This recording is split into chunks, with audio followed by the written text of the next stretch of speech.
महाराष्ट्राचे मुख्यमंत्री देवाभाऊ यांच्या लाडक्या बहिणीसाठी खुशखबर आली आहे। मुख्यमंत्री माझी लाडकी बहीण योजनेच्या एप्रिल महिन्याच्या हप्त्याची रक्कम पात्र महिलांच्या खात्यात वर्ग करण्याची प्रक्रिया सुरू करण्यात आली। महायुतीच्या सरकारची सर्वात महत्त्वाकांक्षी योजना म्हणजे मुख्यमंत्री माझी लाडकी बहीण योजना।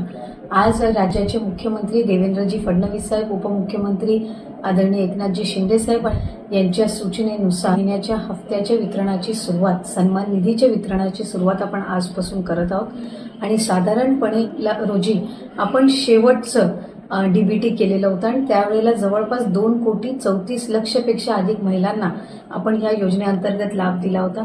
आज महिन्याचा हप्ता वितरित करत असताना यामध्ये 2,34,00,000 महिलांचा समावेश तर आहेच, पण ज्या महिलांना आधार सीडिंगमुळे लाभापासून वंचित राहावं लागत होतं त्याच्यातल्या सुद्धा ज्यांची आधार सीडिंग झालेली आहे त्या लाभार्थ्यांना सुद्धा आज आपण लाभाच्या वितरणाची सुरुवात सन्मान निधीची करत आहोत आणि साधारणपणे 2,34,00,000 आणि आधार सीडिंग झालेल्या ज्या लाभार्थी असतील त्यांना लाभ वितरणाची सुरुवात आजपासून होत असताना येत्या 4 ते 5 दिवसांमध्ये टप्प्याटप्प्याने आपण या लाभाचं वितरण करणार आहोत। आज साधारणपणे आधार सीडिंग झालेल्या नव्याने झालेल्यापैकी 12 लाखापेक्षा अधिक महिलांना आपण लाभ वितरणची सुरुवात केलेली आहे।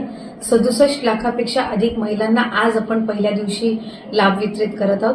असंच उद्या, परवा आणि आणखीन पुढचे 2 दिवस असे 4 दिवस रोज महिलांना लाभ वितरण करण्यात येईल आणि अशा पद्धतीनं 2,34,00,000च्या पुढच्या ज्या आहेत अशा पद्धतीनं आपण त्यांना लाभ वितरण करणार आहोत। त्यामुळे अधिकाधिक महिलांना हा जो सन्मान निधी आहे तो येत्या 3-4 दिवसाच्या कालावधीतच पोहोचणार आहे। माझी सर्व माता भगिनींना मनापासून